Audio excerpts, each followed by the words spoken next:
불안한 삶을 대하는 방식은 그냥 존재하는 삶이다. 세상에는 단순히 태어났다는 이유로 누릴 수 있는 즐거움이 있다. 더운 여름에 불어오는 한 줄기 시원한 바람, 아이가 까르르 웃는 소리, 맛있는 피자 한 조각과 소중한 사람들과의 담소. 이런 것들은 굳이 애쓰지 않아도 마음만 먹으면 언제든지 누릴 수 있는 작은 행복이다. 물론 순간에 불과한 소소한 즐거움에 너무 매몰되면 변화도 발전도 없겠지만 이러한 행복감이 우리 삶을 지탱해 주는 것 또한 사실이다.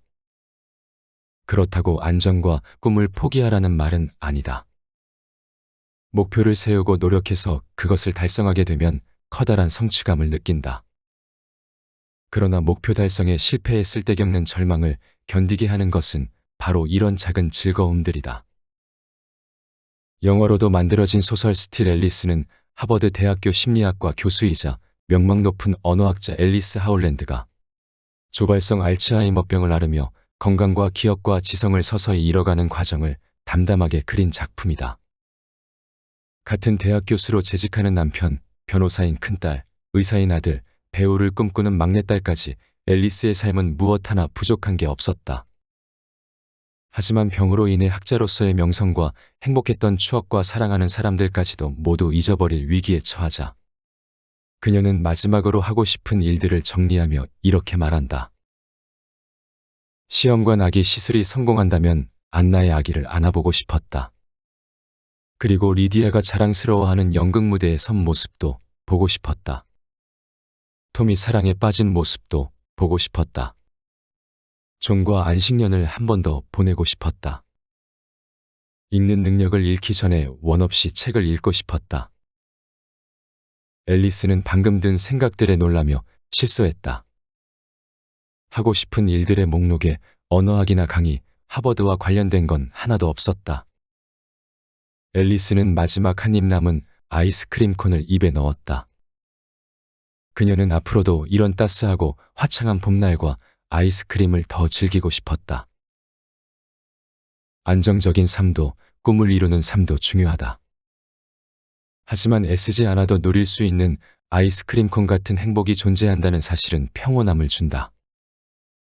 비록 불안하고 가진 게 없고 대단한 일을 하고 있지 않아도 누구나 살아있기 때문에 지금 여기서 당당히 누릴 수 있는 즐거움이 있다는 사실. 그것이야말로 불안과 혼돈 속에서 우리의 삶을 지켜주는 마지노선이 아닐는지. 생각해보면 나 역시 40살의 하루하루를 정신없이 바쁘게 살면서도 지치지 않고 나아갈 수 있었던 이유는 그냥 세상에 존재하는 작은 즐거움들을 놓치지 않은 덕분인 것 같다. 퇴근하고 나면 내가 제잘되며 들려주는 이야기들, 동료들과 점심 먹고 난 후 나누는 수다. 짬을 내 산책할 때 나를 향해 내리쬐던 태양, 바쁜 일상 속에 숨어있는 자잘한 순간들. 만약 내가 다시 그 시절로 돌아간다면 그처럼 숨어있는 행복을 속속들이 찾아내 남김없이 누리고 싶구나. 우리 사회는 지금까지 안정과 꿈과 성취만을 중시해왔다. 하지만 따라 내가 살아갈 세상은 변화의 파도가 끊임없이 몰아칠 테고 예기치 않은 위기 앞에서 온갖 계획과 노력이 수포로 돌아갈 수도 있다. 그럴수록 우리의 삶 가까이에 살아 숨쉬고 있는 작은 즐거움을 우리가 인간으로 태어났다는 이유만으로 누릴 수 있는 작은 행복을 놓치지 말기를. 머리 위로 불어오는 변화의 바람에 정신없이 흔들리며 괴로울 때 어쩌면 발밑에 핀 꽃 한 송이가 너의 마음을 다독여줄지 모르기 때문이다.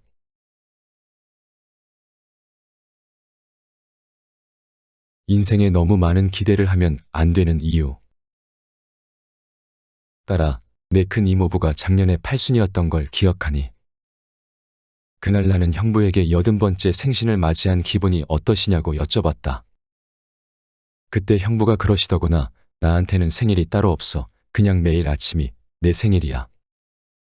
형부의 대답은 그 어떤 위대한 작가의 말보다 나에게 더 큰 울림을 주었다. 매일 아침 무탈하게 눈을 떠서 먹고 싶은 음식 맛있게 먹고 보고 싶은 사람 만날 수 있고 큰 걱정 없이 잠들 수 있다면 그보다 좋은 일이 어디 있겠냐는 뜻이었다. 형부의 눈으로 보자면 매일매일이 행복하고 감사할 일 투성이었다. 아직 젊은 너는 노인이 인생 마지막 구간에 이르러 당연히 할 법한 소리가 아니냐고 손살에 칠지도 모르겠다. 하지만 형부가 어떻게 살아왔는지 잘 아는 내겐 다르게 들렸다. 형부는 1970년대 중동 건설 붐이 일었을 때 엔지니어로 이란에 파견을 나갔다. 그런데 그곳에서 차가 전복되는 사고를 당해 인후두가 파열되는 큰 부상을 입고 말았다. 형부는 응급처치 후 비행기로 공수되어 한국에 돌아와 몇 차례 대수술을 받은 끝에 겨우 목숨을 건졌다. 그 뒤로 형부는 목에 튜브를 꽂은 채 지금까지 살아오고 계시다. 형부는 사고 후에 많은 생각을 하게 되었다고 한다. 왜 나에게 이런 불행이 찾아왔을까? 아직 애들도 어린데 어떻게 살아야 한단 말인가? 그런데 어느 순간 그런 생각이야말로 자신을 불행에 빠뜨리고 있음을 깨달았다. 건강하고 부유하고 행복하게 사는 게 당연하다는 기대. 그 기대 때문에 현실이 남루하고 부족한 것이 되고 만 것이다. 형부는 마지막에 한마디를 덧붙이셨다. 인생에 너무 많은 걸 기대하지 마. 그럼 지금이 불행해져. 어쩌면 우리는 인생에 너무 많은 것을 기대하는지도 모른다. 그런데 살면 살수록 알게 되는 게 있다. 세상은 그렇게 거창하지 않고 삶도 그리 특별하지 않다는 것이다. 인생이 멋지고 화려해야 할 이유는 그 어디에도 없다. 오히려 허접하고 아무것도 없는 것이 인생이다.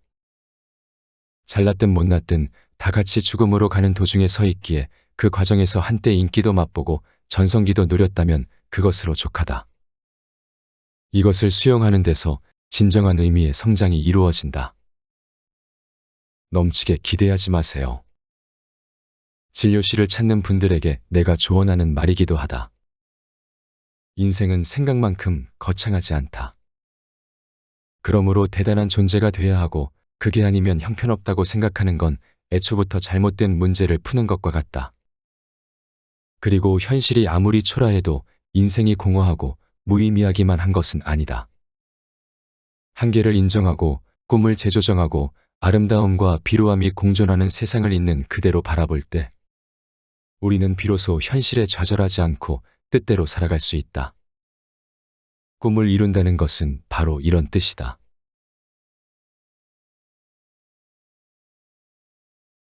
과거의 방식을 고수하는데도 비용과 고통이 따른다. 살다 보면 우리는 삶의 방향이 전환되는 변곡점들을 맞이하게 된다. 예전의 옷은 이제 몸에 맞지 않으니 새로운 옷으로 갈아입을 때가 되었다고 누군가가 내 등을 떠미는 듯한 느낌을 받는 것이다. 파괴가 있어야 창조가 일어나고 해체가 있어야 새롭게 통합될 수 있다. 우리는 이렇게 삶의 변곡점들을 하나하나 통과해 나가면서 더 나은 사람이 되어간다. 그러나 안타깝게도 우리는 성장의 기술을 제대로 배우거나 익히지 못했다. 그래서 과거의 방식을 뒤로하고 새롭게 시작하는 것을 두려워한다. 특히 사회적으로 성공했거나 중년이 되어 책임과 의무를 우선하는 삶을 살고 있는 경우 웬만하면 현재의 틀을 유지하려고 안간힘을 쓰게 된다. 왜냐하면 아무리 고통스러워도 현재의 삶은 명확하고 예측 가능한 데에 비해 변화를 택하는 순간 삶이 불확실성으로 가득 찬 미지의 영역에 들어서게 되기 때문이다. 그러니 어떻게 쉽게 북소리를 따르겠는가? 변화는 과거의 성취를 걸고 하는 위험한 도박처럼 느껴진다. 그래서 지금껏 이룬 것이 아무리 미약하다 해도 그것을 잃기가 두려운 사람들은 현 상태를 유지하기로 마음먹고는 가슴에서 울리는 북소리와 현실 간의 괴리를 무시하기 위한 온갖 방도를 개발한다.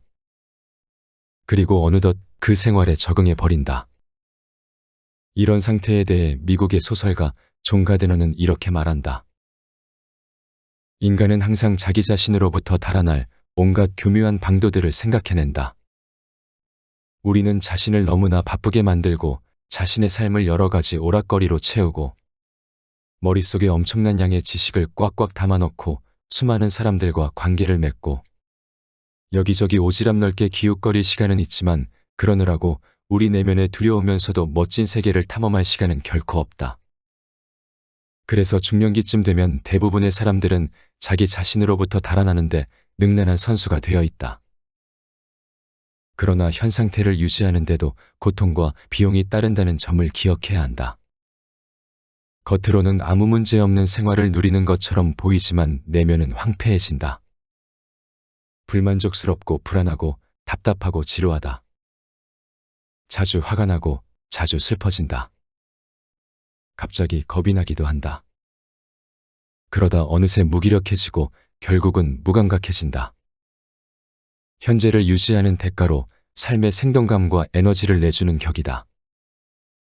성장통은 아프다. 익숙했던 패러다임이 흔들리고 또다시 새로운 평형에 도달하는 과정은 힘겹다. 그러나 혼돈과 아픔의 시간이 끝나면 우리는 새롭게 태어난다. 추구하고자 하는 가치가 분명해지면서 고민이 줄고 삶이 심플해진다. 자기 자신에 대한 만족감과 에너지 수준이 높아진다. 웃음이 많아지고 행복감을 느낀다. 자연히 타인과의 관계가 좋아지고 세상을 대하는 태도는 너그러워진다. 쥐고 있던 걸 놓으면 빈손이 될 줄 알았는데 다시 새롭게 얻는 것들이 생긴다. 그것들이 우리를 앞으로 나아가게 만드는 것은 물론이다. 그러므로 가슴에 울리는 북소리를 신중하게 따르는 일은 결코 손해보는 장사가 아니다.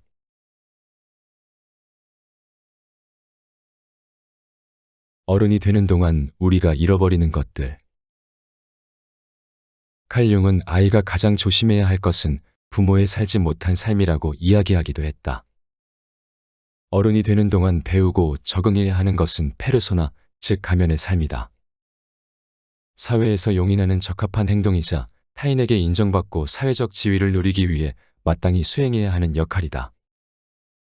사람들은 인생의 전반부인 대략 40살까지 페르소나의 삶을 사는데 전력을 다한다. 관습에 따라 가정을 꾸리고 경력을 쌓고 세상의 요구에 열심히 부응하면서 앞을 향해 달려간다. 그처럼 세상에 적응하느라 묻어둔 재능, 잠재력, 에너지, 살지 못한 삶은 그림자가 된다. 한마디로 철드느라 참고 억눌러온 모든 것이 그림자 안에 있다. 융의 표현을 빌리자면 그림자란 우리가 원하지 않는 우리 자신의 모습이기도 하다. 외향적이고 도전적인 성향의 사업가에게 숨어있는 소심함과 두려움, 그리고 책임감 강한 가장의 가슴속에 숨어있는 자유를 향한 갈망 같은 것들이 바로 그림자다. 융에 의하면 그림자는 한동안 잘 감춰져 있다가 40을 기점으로 그 모습을 본격적으로 드러낸다고 한다. 그 이유는 에너지의 불균형 때문이다. 40이 되면 페르소나의 삶을 이끌던 에너지는 거의 바닥이 나는 반면 억눌러 놓았던 그림자의 에너지는 손쓸 수 없을 만큼 거대해진다.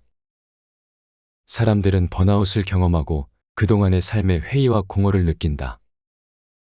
성공했는데도 자신의 일부를 크게 잃은 것처럼 허탈해하고 지금까지 잘못된 방향을 향해 달려온 건 아닌지 의구심을 품게 된다. 그들은 남들에게 보이는 자기 모습과 실제 자기 자신 사이에 커다란 간극이 있음을 깨닫고 혼란에 빠진다. 내가 진심으로 좋아하는 건 뭐지? 내가 정말 살고 싶은 삶은 어떤 거지?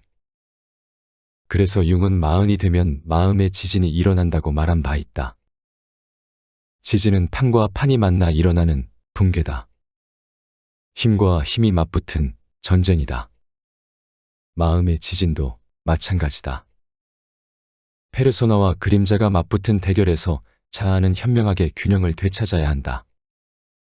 그러기 위해선 그림자를 잘 들여다보고 솔직히 인정하고 조금씩 내보일 수 있어야 한다. 그림자를 무조건 억누르기만 하다가는 원하지 않는 방식으로 폭발해 정말로 한순간의 삶을 붕괴시킬 수도 있다. 중년에 이르러 대책 없이 일을 관두거나 말도 안 되는 대상과 바람이 나거나 섣부르게 이혼을 하는 등 심하게 흔들리는 사람들이 바로 그런 경우다. 그래서 40이 되면 자신에게 진지하게 물어야 한다. 어른이 되는 동안 나는 어떤 부분을 희생해 왔는가? 물론 그림자를 들여다본다는 것은 결코 쉬운 일이 아니다. 자아는 오랫동안 그림자를 억눌러 왔다. 따라서 그 안에는 오래된 상처, 우울, 불안, 후회, 고통이 가득하다. 그것들을 하나하나 펼쳐본다는 것은 서랍 속에 깊숙이 숨겨놓은 어린 시절의 일기장을 다시 들여다보는 일처럼 부끄럽고 불안하기 마련이다. 그럼에도 우리는 내면의 그림자를 만나야 한다. 그곳에는 상처도 있지만 순수한 즐거움도 있다. 어린 날에 만끽했던 순수한 형태의 에너지가 바로 거기에 있다. 그래서 마흔이 되면 페르소나가 아닌 그림자로부터 새로운 에너지를 수혈받아야만 한다. 내가 이런 이야기를 하면 사람들은 왜 그림자 따위를 들여다봐야 하느냐며 화를 내기도 한다. 지금까지 앞만 보며 열심히 잘 달려왔는데 왜 굳이 약하고 아프고 어두운 곳을 다시 헤집어야 하느냐는 것이다. 이제껏 했던 대로 계속 달려나가면 되는 것 아니냐고 항변하는 사람들도 있다. 그럴 때 나는 이렇게 설명한다. 인생의 전반전은 세상이 만들어 놓은 경기장에서 선수가 되어 열심히 뛰어온 삶이라면 인생의 후반전은 내가 마음에 드는 경기장을 스스로 만들어야 하는 시기라고 말이다. 그동안 부모에게 인정받고 세상의 일원이 되느라 얼마나 고생이 많았는가. 착한 자녀, 번듯한 직장인, 남편과 아내 노릇, 사위와 며느리 노릇, 부모 노릇을 하느라 애써온 세월이었다. 주어진 역할에 최선을 다한 삶은 박수받아 마땅하다. 그럼에도 불구하고 우리는 모두 가슴 한편에 진짜 나는 어디로 갔을까 하는 쓸쓸한 기분을 느끼며 살아왔다. 세상에 길들여지느라 내 안의 야성은 전부 사라지고 하고 싶은 것보다 남들이 좋다는 것을 쫓으며 살아왔기 때문이다. 그렇다면 이제부터라도 스스로에게 나는 어떤 삶을 살아왔고 진짜로 원하는 것은 무엇인가 하고 물어야 한다. 세상이 부여한 역할과 책임을 다하는데 그칠 것이 아니라 남은 인생에 후회가 없도록 하고 싶은 일, 이루고 싶은 나에 집중하며 살아야 한다. 그러려면 두려워서 대면할 용기를 내지 못했던 욕망이나 꿈에도 조금씩 눈길을 주는 훈련을 해야 한다. 진짜 원하는 건 억압된 욕구에 있을 가능성이 높기 때문이다. 내가 오랫동안 치료했던 한 여성은 도덕과 정절을 중시하는 사람이었다. 그녀는 바람을 피우는 사람들을 특히 경멸했는데 치료를 거듭할수록 바람을 피우고 싶은 욕망이 자신에게 내재해 있다는 사실을 깨달았다. 그러고 나서 보니 바람을 피우고 싶은 대상이 하나같이 자신의 아버지와 비슷한 사람이었다. 그녀의 아버지는 사회적으로 성공한 사람이었는데 남녀 차별이 유독 심했다고 한다. 그런 성장 배경 속에서 그녀는 자신의 남성성을 억압하며 순종적으로 살아왔다. 그러나 그녀의 내부에는 아버지만큼 성공하고 싶은 욕망이 존재하고 있었다. 그것을 깨달은 그녀는 점차 다르게 살기 시작했다. 그림의 소질이 있었던 그녀는 화폭의 남성성을 과감히 드러냈고 그림을 통해 다른 사람과 교류하는 자리를 늘려나갔다. 지금까지는 전업주부로 살며 취미로 그림을 그렸지만 나중에는 미술지도사 자격증을 따고 사람들을 가르치는 일을 하기에 이르렀다. 아버지가 원하는 착한 딸로 사느라 억눌러왔던 성공 욕구를 성공한 남자와의 바람이라는 잘못된 방향이 아니라 그림이라는 생산적인 방향으로 풀어낸 셈이다. 딸아, 이제 마흔이 된 내게 물어보고 싶구나. 내 그림자 속엔 무엇이 감추어져 있니? 온갖 역할을 하느라 무엇을 뒤로 미뤄두었니? 남에게 보여주고 싶지 않아 꼭꼭 숨겨둔 단점이나 약점은 어떤 것이니? 그것이 무엇이든 다 괜찮다. 잘못되거나 틀린 건 없다. 그러니 이제는 솔직하게 내 그림자를 들여다보렴. 그렇게 그림자를 껴안아 내 일부로 통합할 때 비로소 너는 세상이 요구한 삶이 아닌 내가 바라는 인생을 살아갈 수 있다. 그런 의미에서 보자면 마흔은 흔들리기도 쉽지만 나답게 살기에도 가장 좋은 나이가 아닐까 싶다.